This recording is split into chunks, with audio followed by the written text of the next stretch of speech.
You ask Tiger to solve. This deals with linear equations with one unknown. The final result is x equals 9/5. Let's solve it step by step. Group all x terms on the left side of the equation. Add 3x to both sides. Group like terms. Simplify the arithmetic. Group like terms. Simplify the arithmetic. Group all constants on the right side of the equation. Add 5 to both sides. Simplify the arithmetic.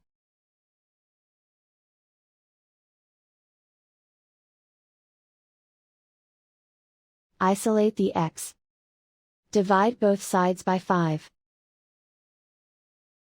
Simplify the fraction.